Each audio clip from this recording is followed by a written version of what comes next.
Friends, ఈ వీడియోలో మనము 2 ఫిబ్రవరి 2024కి సంబంధించిన కరెంట్ అఫైర్స్ గురించి డిస్కషన్ చేద్దాం. చాలా ఇంపార్టెంట్ అప్డేట్స్ ఉన్నాయి కాబట్టి ఈ వీడియో ఎండ్ వరకు చూడడానికి ట్రై చేయండి. సో మన ఫస్ట్ క్వశ్చన్ చూసుకుంటే మనం ఎవ్రీ మంత్ కూడా జిఎస్టీ వసూలు గురించి డిస్కషన్ చేస్తాం. ఎందుకంటే అవి ఇంపార్టెంట్. ఏదో ఒక టైంలో అడగవచ్చు. గత సంవత్సరంలో లేదా గత నెలలో ఎంత వచ్చిందని అడిగే ఛాన్సెస్ ఉంటాయి. కాబట్టి మనము దాని గురించి కొంచెం తెలుసుకోవడం కూడా ఇంపార్టెంట్. ఎంతెంత వసూలు అవుతున్నాయి అనేది. జనవరి 2024 నెలలో జిఎస్టీ వసూళ్ళు ఎన్ని కోట్లు? అండ్ 1,72,129 కోట్లు అండి జనవరిలో వచ్చిన వసూళ్ళు ఇవి. ఓకే, ఇప్పుడు జనవరి 31 సాయంత్రం 5 గంటల వరకు వచ్చిన వసూళ్ళు ఇవన్నీ కూడా. ఈ గత ఏడాది జనవరి 31వ తేదీ 5 గంటల సమయానికి చూసుకుంటే 1,55,922 కోట్లతో పోలిస్తే 10.4% వృద్ధి నమోదైందనమాట. ఓకేనా. అండ్ జిఎస్టీ ఇంట్రడ్యూస్ చేసిన తర్వాత రెండో అత్యధిక వసూలు అటుది. అండ్ అలాగే 1.70 లక్షల కోట్లు దాటడం వర్తమాన ఆర్థిక సంవత్సరంలో ఇది థర్డ్ టైం అంట. ఇక 2023-24 ఆర్థిక సంవత్సరం ఏప్రిల్ జనవరి నెలల మధ్యకాలంలో స్థూల వసూళ్లు 11.6% వృద్ధి నమోదైంది. గత ఏడాదితో పోలిస్తే వసూలైన మొత్తం 14.96 లక్షల కోట్ల నుంచి 16.69 లక్షల కోట్లకు పెరిగింది. సో ఇది ఇలా ఉంటే ఇప్పటివరకు ఒక నెలలో గరిష్ట వసూళ్లు 2023 ఏప్రిల్లో నమోదయ్యాయి 1.87 లక్షల కోట్లు. దాని తర్వాత ఇదే హైయెస్ట్ అనమాట. సో నెక్స్ట్ సెకండ్ వన్, భారత ప్రభుత్వానికి కొత్త చీఫ్ హైడ్రోగ్రాఫర్గా ఎవరు బాధ్యతలు స్వీకరించారు? చాలా ఇంపార్టెంట్ అండి. చాలాసార్లు దీని మీద క్వశ్చన్లు కూడా వచ్చాయి చాలా ఎగ్జామ్స్లో. ఓకేనా. చాలామంది అనుకుంటారు ఏంటి కరెంట్ అఫైర్స్ 2-3 వస్తాయని మీరు అనుకుంటారు. కానీ మీరు రాసే ఎగ్జామ్సే 2-3. మీరు ఒక్కసారి గవర్నమెంట్ కండక్ట్ చేసే ఎవ్రీ ఎగ్జామ్లో మీరు పార్టిసిపేట్ చేయండి. మీకు కానీ క్వాలిఫికేషన్ ఉంటే ఖచ్చితంగా కరెంట్ అఫైర్స్ ఎలా అడుగుతాడంటే మీరు ఎక్స్పెక్ట్ చేయరు అలాంటివి. అది సో రీసెంట్గా నేను ఢిల్లీ పోలీస్ వాళ్ళు కండక్ట్ చేసిన కానిస్టేబుల్ ఎగ్జామ్ పేపర్ చూసాను అనమాట. రీసెంట్గా అంటే డిసెంబర్ 2023లో కండక్ట్ చేసిన ఎగ్జాము. మన ఛానల్ నుండి ఎన్ని కరెంట్ అఫైర్స్ వచ్చాయంటే నేను అసలు ఎక్స్పెక్ట్ చేయలే. ఆ వచ్చిన కరెంట్ అఫైర్స్ అన్నీ ఎప్పుడు కూడా తెలుసండి 2022 అది కూడా ఎక్కువగా పద్మశ్రీ అవార్డ్స్ గురించి అయితే రావడం జరిగింది. ఆల్రెడీ నేను పద్మశ్రీ అవార్డుకి సంబంధించిన వీడియోస్ మన ఛానల్లో చేశాను. ఉంటాయి, జస్ట్ మీరు మన ఛానల్ వీడియోస్లోకి వెళ్ళి స్క్రోల్ చేయండి పైకి. లిస్టుకి సంబంధించిన డీటెయిల్స్ అన్నీ ఉంటాయి, తెలుగులో అండ్ ఇంగ్లీష్ బోత్ ఉంటాయి. కావాలనుకుంటే మీరు ఒకసారి ఆ వీడియో చూడండి. అంటే పద్మ అవార్డ్సే కాదు చాలా అడిగడం జరిగిందనమాట. కాబట్టి మనం ఏదో 2-3 ఎగ్జామ్లు రాస్తాం, ఏంటి కరెంట్ అఫైర్స్ ఎంత తక్కువ వస్తాయని అనుకుంటాం మనం. కానీ మీరు ఒకసారి అన్ని ఎగ్జామ్లు చూడకండి, ఒకసారి పేపర్లు చూడండి. వీలైతే రాయలేకపోయినా మీరు పేపర్లు చూడండి. ఏదైనా ఎగ్జామ్ కండక్ట్ అయితే ఆ రోజు పేపరు 2 రోజులు 3 రోజుల తర్వాత ఆన్లైన్లో అవైలబుల్గా ఉంటుంది. ఒకసారి డౌన్లోడ్ చేసి చూస్తే మీకు అర్థమవుతుంది అసలు ఇంత కరెంట్ అఫైర్స్ ఎలా రాబోబు అని. మనకు అనుకుంటుంది అసలు మనం ఇదంతా చదవగలం అని. ఎస్, చదవగలం, చాలా ఈజీ. అది ఎలా అంటే డైలీ కరెంట్ అఫైర్స్ అనేది ఒక హాబీగా పెట్టుకోండి. దాన్ని చూడడం ఒక హాబీగా, నేర్చుకోవడం ఒక హాబీగా పెట్టుకోండి. తినడం, పడుకోవడం, ఏదైనా అంటే మనం జాబ్ చేయడం ఎలా అయితే ఇది కూడా అలాగే పెట్టుకోండి, ఎవరైతే ఆస్పిరెంట్స్ ఉన్నారో వాళ్ళు. సో మొత్తానికి ఆన్సర్ వచ్చేసి వైస్ అడ్మిరల్ లోచన్ సింగ్ పటానియా అండి. వైస్ అడ్మిరల్ లోచన్ సింగ్ పటానియా భారత ప్రభుత్వానికి చీఫ్ హైడ్రోగ్రాఫర్గా బాధ్యతలు తీసుకున్నారండి. ఇంకా అతని గురించి మనం పక్కన పెడేద్దాం. అతను చాలా అనుభవం ఉన్న వ్యక్తి. అదంతా పక్కన పెడితే వాట్ ఈజ్ హైడ్రోగ్రాఫర్? ఎస్, మనం తెలుసుకోవాల్సింది అదే. హైడ్రోగ్రాఫర్ అంటే ఏమీ లేదండి, సముద్రంకి సంబంధించి, సముద్రాలు ఉంటాయి కదా, సముద్రాలకు సంబంధించి అధ్యయనం, ఓకేనా, అధ్యయనం, ఐడియాలు, సూచనలు, సలహాలు, next research and development, R&D అంటాం. అది నావిగేషన్, సముద్రం మీద నావిగేషన్, వాటి మీద పరిశోధన చేయడము, పరిశోధన భావాలను ప్రేరేపించడము, అవగాహన ఉండడము, ఇతర దేశాలతో కలిపి వాటిని అభివృద్ధి చేయడం, సముద్రయానాన్ని అభివృద్ధి చేయడంలో కృషి చేస్తూ ఉంటారు హైడ్రోగ్రాఫర్లు. చాలా అంటే లైక్ సముద్రం మీద సర్వేలు చేయడము, ఎప్పటికప్పుడు స్థితిగతులను స్టేబుల్ చేయడము, తెలుసుకోవడము, ప్రభుత్వానికి చెప్పడము, ఇవన్నీ చాలా పనులు ఉంటాయండి. ఒకటని కాదు, చాలా పెద్ద బాధ్యత అది. సో అలాంటి బాధ్యతలో vice admiral Lochan Singh Pathania appoint అయ్యారు. ఈ 2 పాయింట్లు, హైడ్రోగ్రాఫర్ బాధ్యతలు ఏంటి, ఇప్పుడు ఎవరు, ఆ 2 పాయింట్లు మీరు తెలుసుకుంటే చాలు. నెక్స్ట్ వచ్చేసి థర్డ్ వన్, సీ కేర్స్ అనే coal mines provident fund organisation web పోర్టల్ను ఎవరు ప్రారంభించారు? See cares. ఆన్సర్ వచ్చేసి ప్రహ్లాద్ జోషి అండి. సీ కేర్స్ అనే ఒక కోల్డ్ మైల్స్లో పనిచేసే వాళ్ళు ఉంటారు కదా, వాళ్ళ కోసం ఈ సీ కేర్స్ అనే ఒక వెబ్ పోర్టల్ని అయితే లాంచ్ చేశారనమాట కేంద్ర బొగ్గు గనులు మరియు పార్లమెంటరీ వ్యవహారాల మంత్రి శ్రీ ప్రహ్లాద్ జోషి. ఇది ఎలక్ట్రానిక్స్ అండ్ ఇన్ఫర్మేషన్ టెక్నాలజీ మంత్రిత్వ శాఖ కింద R&D సంస్థ అయిన centre for development of advanced computing, దీన్ని మనం సీడాక్ అంటాము. మ్యాక్సిమం ప్రభుత్వం రిలీజ్ చేసే చాలా వెబ్ పోర్టల్స్లో ఈ సీడాకే డెవలప్ చేస్తుంది. ఇది అభివృద్ధి చేసి రూపొందించింది. CMPFO యొక్క డిజిటలైజేషన్ అంటే ఏదైతే coal mines provident fund organisation ఇస్తున్న సర్వీసెస్ ఉన్నాయో అవి ఆన్లైన్ ద్వారా అందులో పనిచేసే కార్మికులకు అందించడమే ఈ సీకేర్స్ మెయిన్ ఉద్దేశం. అంతే, ఏం లేదు, సింపుల్. అది ఒకటి గుర్తుపెట్టుకోండి. నెక్స్ట్ 4th వన్, క్రింద వాటిలో ఏ సంస్థ స్వదేశీ పరిజ్ఞానంతో రూపొందించిన గ్రీన్ ప్రపోల్షన్ సిస్టమ్ను కక్షలో విజయవంతంగా ప్రారంభించారు లేదా కక్షలోకి ఇంప్లిమెంటేషన్ చేశారు అంటే ఆన్సర్ వచ్చేసి DRDO అండి. చూడండి, స్వదేశీ పరిజ్ఞానంతో రూపొందించిన హరిత చోదక వ్యవస్థ, దీన్ని మనం ఇంగ్లీష్లో గ్రీన్ ప్రొపల్షన్ సిస్టమ్ అంటాం. దీన్ని PSLV C-58 ద్వారా భూకక్షలోకి సక్సెస్ఫుల్గా తీసుకెళ్లడం జరిగిందనమాట. ఈ చోదక వ్యవస్థను రక్షణ పరిశోధన అభివృద్ధి సంస్థ DRDO ఆధ్వర్యంలో పనిచేసే టెక్నాలజీ డెవలప్మెంట్ ఫండ్ కింద రూపొందించారు. దీనివల్ల భూ దిగువ కక్షలో విషతుల్యం కానీ పర్యావరణ అనుకూల చోదక వ్యవస్థను ఉపయోగించడానికి వీలైందని అధికారులు చెప్తున్నారు. సో ఈ ప్రాజెక్ట్ కింద ఒక న్యూటన్ శ్రేణి హరిత మోనోప్రొపల్లెంట్ థ్రస్టర్ను అభివృద్ధి చేశారు. ఈ బాధ్యతను బెంగళూరుకు చెందిన బెల్లాట్రిక్స్ ఏరోస్పేస్ ప్రైవేట్ లిమిటెడ్ చేపట్టింది.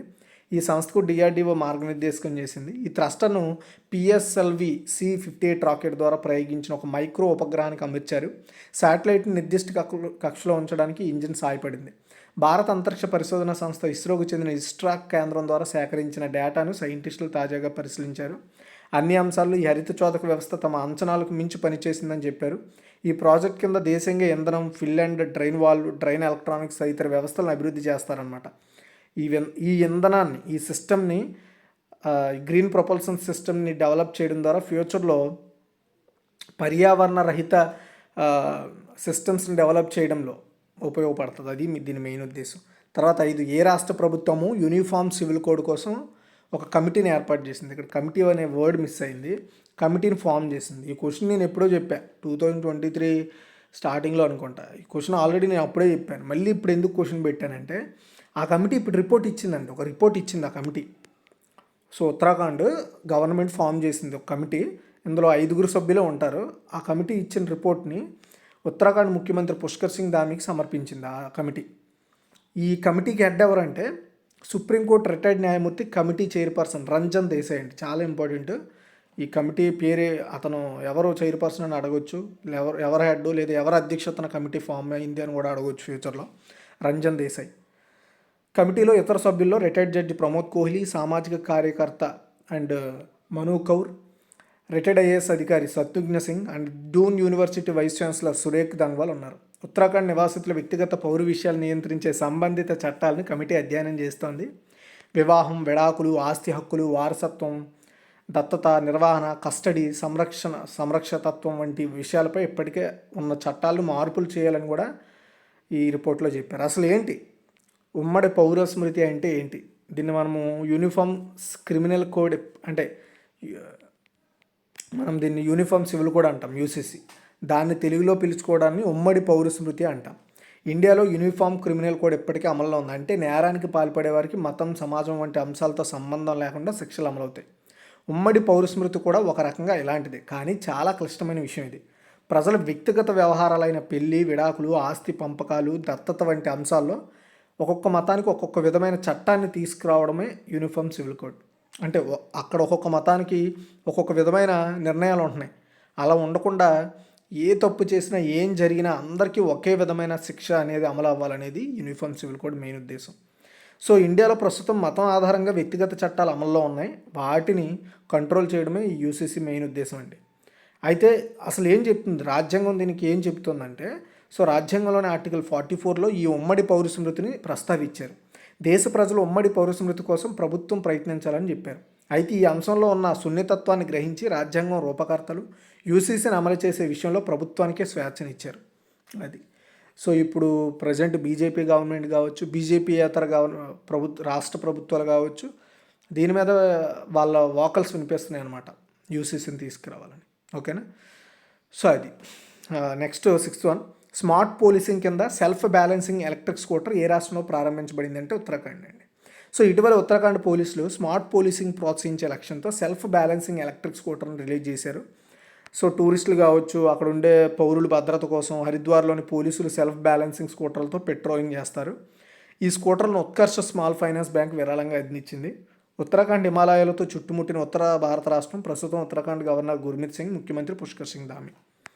తర్వాత 7, తమిళగ వెట్టు కలగం అనే కొత్త రాజకీయ పార్టీని ఎవరు ప్రకటించారంటే విజయ్ అండి. యాక్టర్ విజయ్, ప్రముఖ తమిళ్ సినీ హీరో, అండ్ అక్కడ ఆయన్ని సూపర్ స్టార్ అంటారు అనుకుంటా. So I don't know about, క్లారిటీగా తెలియదు అతను అక్కడికి ఇచ్చిన బిరుదేంటో.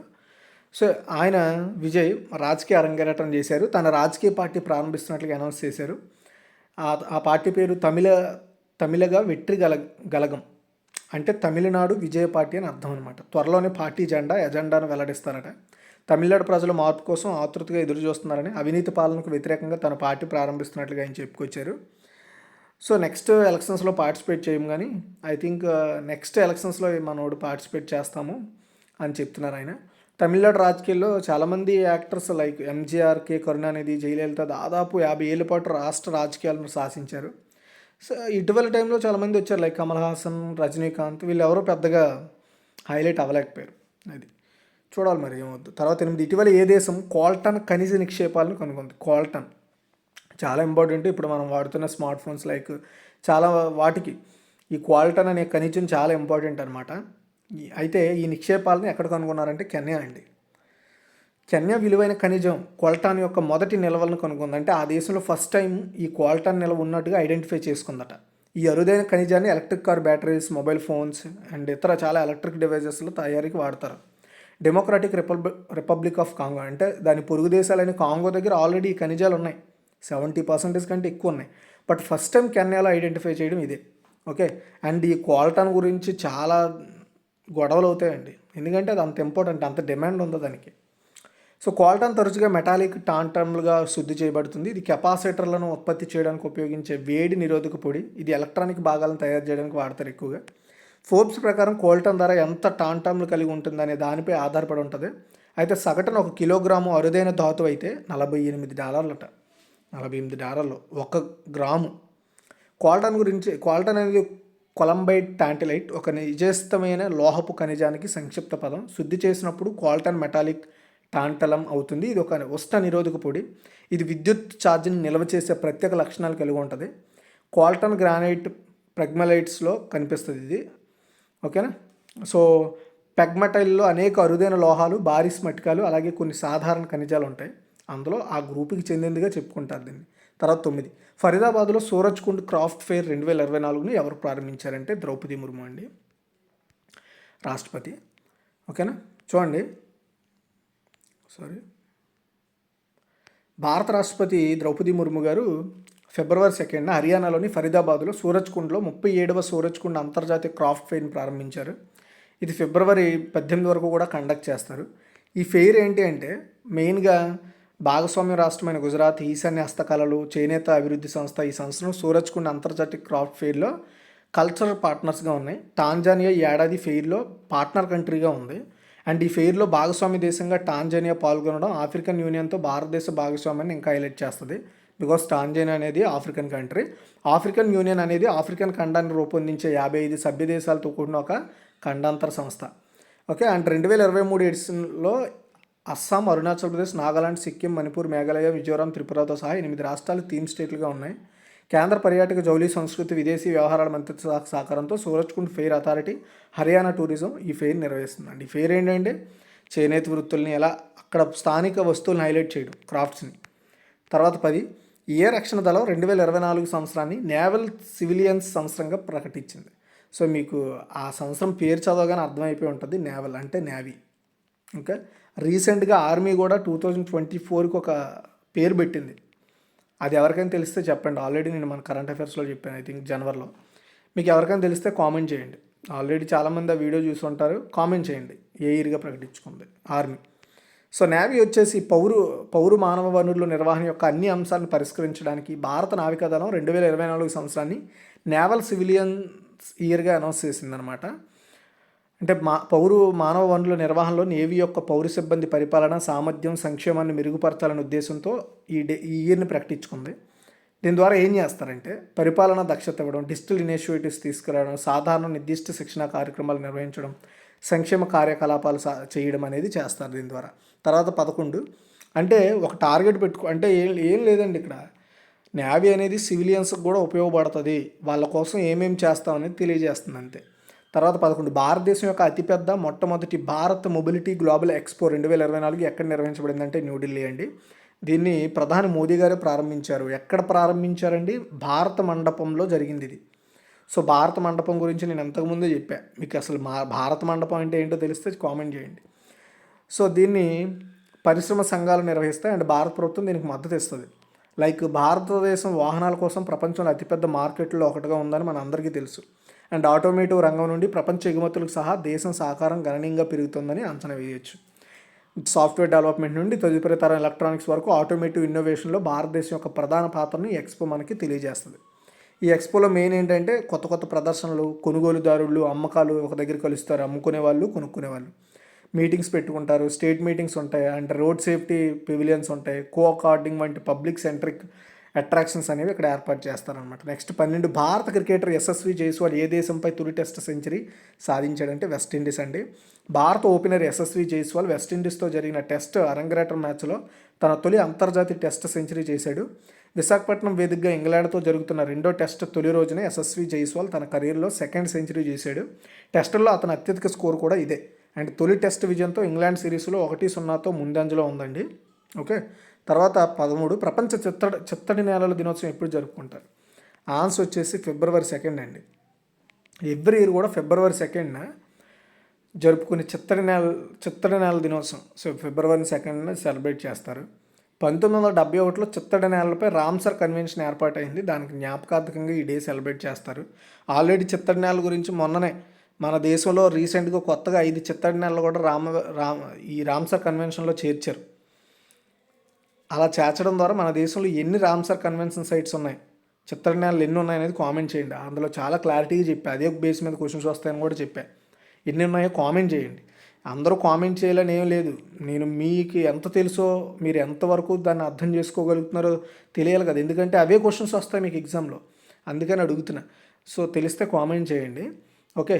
ఆల్రెడీ రామ్సర్ సైట్ల గురించి అందులో క్లారిటీగా చెప్పా, అసలు చిత్తడి నేలలు అంటే ఏంటని. మళ్ళీ అక్కడ రిపీట్ చేయాలో అనుకోవట్లేదు. అండ్ ఈ సంవత్సరం థీమ్ ఏంటి అంటే so wetlands human wellbeing. Okay. అంటే జీవితంలో వివిధ అంశాల్లో మనకి ఇవి ఎంతలా ఉపయోగపడతాయనేది తెలియజేయడం దీని ఉద్దేశం అండి. చిత్తడి నేల అనేది శాశ్వతంగా లేదా కాలానికి అనుగుణంగా నీటితో నిండిన నేల అని చెప్పొచ్చు ఒక విధంగా.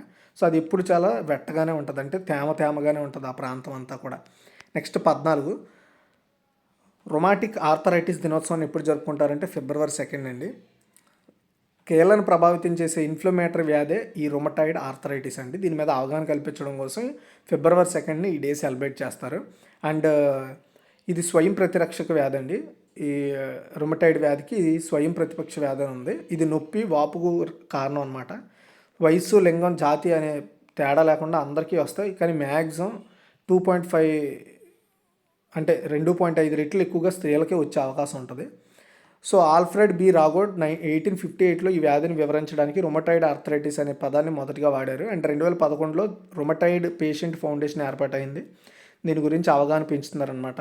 సో అలా ఈ డేని కూడా నిర్వహిస్తున్నారు. ఈ సంవత్సరం థీమ్ ఆర్ఏతో బాగా జీవించడం, ముందస్తు రోగ నిర్ధారణ, ప్రభావవంతమైన నిర్వహణ, ప్రకాశవంతమైన భవిష్యత్తు, living well with RA, early diagnosis, effective management and a brighter future అనే థీమ్తో నిర్వహిస్తున్నారనమాట ఈరోజు.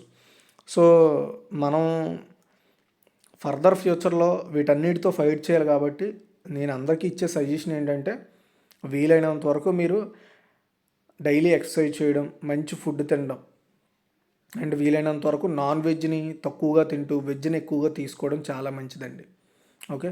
నెక్స్ట్ క్విక్ రివ్యూ చూసుకుంటే జనవరి 2024లో నెలలో జిఎస్టీ వసూలు ఎన్ని కోట్లు అంటే 1,72,129 కోట్లు. భారత ప్రభుత్వానికి కొత్త చీఫ్ హైడ్రోగ్రాఫర్గా ఎవరు బాధ్యతలు తీసుకున్నారంటే vice admiral Lochan Singh Pathania. Sea cares అనే కొత్త వెబ్ పోర్టల్ని ఎవరు ప్రారంభించారంటే ప్రహ్లాద్ జోషి. క్రింద వాటిలో ఏ సంస్థ స్వదేశీ పరిజ్ఞానంతో రూపొందించిన గ్రీన్ ప్రొపల్షన్ సిస్టమ్ సక్సెస్ఫుల్గా ఆర్బిట్లోకి ప్రవేశపెట్టిందంటే డిఆర్డీఓ. ఏ రాష్ట్ర ప్రభుత్వం యూనిఫామ్ సివిల్ కోడ్పై కమిటీ ఏర్పాటు చేసిందంటే ఉత్తరాఖండ్. అండ్ స్మార్ట్ పోలీసింగ్ కింద సెల్ఫ్ బ్యాలెన్సింగ్ ఎలక్ట్రిక్ స్కూటర్ ఏ రాష్ట్రంలో ప్రారంభించారంటే ఉత్తరాఖండ్. తమిళగిరి వెట్రి కలగం అనే కొత్త రాజకీయ పార్టీని ఎవరు ప్రకటించారంటే హీరో విజయ్. ఇటీవల ఏ దేశం క్వాల్టన్ ఖనిజ నిక్షేపాలు కనుగొందంటే కెన్యా. ఏ రక్షణ దళం 2024 సంవత్సరాన్ని నేవల్ సివిలియన్ సంస్థగా ప్రకటించిందంటే భారత నావికా దళము.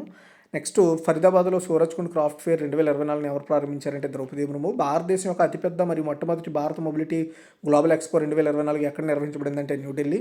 భారత క్రికెటర్ యశస్వి జైస్వాల్ ఏ దేశంపై తొలి టెస్ట్ సెంచరీ చేశారంటే వెస్టిండీస్. అండ్ ప్రపంచ చిత్తడినేల దినోత్సవం ఎప్పుడు జరుపుకుంటారంటే February 2. అండ్ రొమాటిక్ ఆర్థరైటిస్ దినోత్సవం ఎప్పుడు జరుపుకుంటారంటే February 2. Thanks for watching guys.